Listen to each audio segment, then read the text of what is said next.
Praise the lord. సామెతల గ్రంథ ధ్యానములు 23వ అధ్యాయము. నీవు ఏలికతో భోజనము చేయ కూర్చుండని ఎడల నీవెవరి సమక్షముననున్నావో బాగుగా యోచించుము. నీవు తిండిబోతువైన ఎడల నీ గొంతుకకు కత్తి పెట్టుకొనుము. అతని రుచిగల పదార్థములను ఆశింపకుము, అవి మోసపుచ్చు ఆహారములు.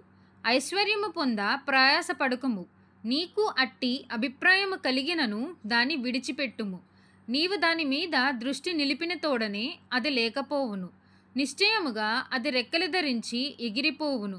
పక్షిరాజు ఆకాశమునకు ఎగిరిపోవునట్లు అది ఎగిరిపోవును. ఎదుటివాని మేలు ఓర్చలేని వానితో కలిసి భోజనము చేయకము. వాని రుచిగల పదార్థములను ఆశింపకము. అట్టివాడు తన ఆంతర్యములో లెక్కలు చూచుకునివాడు. తినుము త్రాగుము అని అతడు నీతో చెప్పనే గాని అది హృదయములో నుండి వచ్చు మాట కాదు. నీవు తినిన దాన్ని కక్కివేయుదువు. నీవు పలికిన ఇంపైన మాటలు వ్యర్థములగును. బుద్ధిహీనుడు వినగా మాటలాడుకుము, అట్టివాడు నీ మాటలలోని జ్ఞానమును తృణీకరించును. పురాతనమైన పొలిమేర రాతిని తీసివేయకము. తల్లిదండ్రులు లేని వారి పొలములోనికి నీవు చొరబడకూడదు. వారి విమోచకుడు బలవంతుడు, ఆయన వారి పక్షమున నీతో వ్యాజ్యమాడును. ఉపదేశము మీద మనస్సు ఉంచుము, తెలివిగల మాటలకు చెవి యొగ్గుము. నీ బాలురను శిక్షించుట మానకొనవద్దు. బెత్తెముతో వాని కొట్టిన ఎడల వాడు చావకుండును. బెత్తెముతో వాని కొట్టిన ఎడల పాతాళమునకు పోకుండా వాని ఆత్మను నీవు తప్పించుదువు. నా కుమారుడా, నీ హృదయమునకు జ్ఞానము లభించిన ఎడల నా హృదయము కూడా సంతోషించును. నీ పెదవులు యథార్థమైన మాటలు పలుకుట విని నా అంతరంద్రియములు ఆనందించును. పాపులను చూచి నీ హృదయమునందు మత్సరపడుకుము.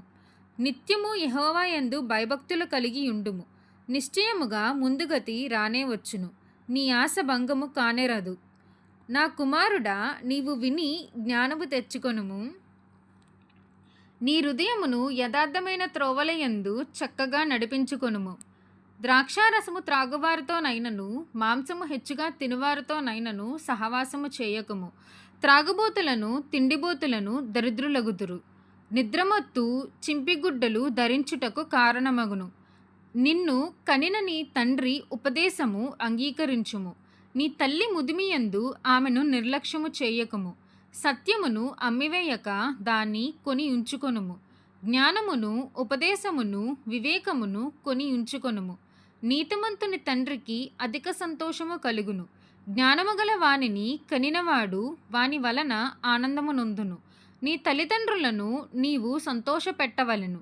నిన్ను కనిన తల్లిని ఆనందపరచవలెను.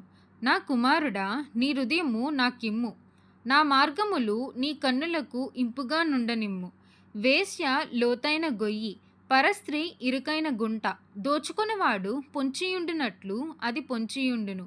అది బహుమందిని విశ్వాసఘాతకులనుగా చేయును.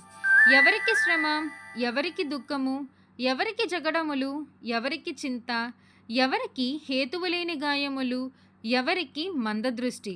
ద్రాక్షారసముతో ప్రొద్దుపుచ్చువారికే కదా. కలిపిన ద్రాక్షారసము రుచి చూడ చేరువారికే గదా. ద్రాక్షారసము మిక్కిలి ఎర్రబడగాను గిన్నెలో తలతలలాడుచుండగాను త్రాగుటకు రుచిగా నుండగాను దాని వైపు చూడకము.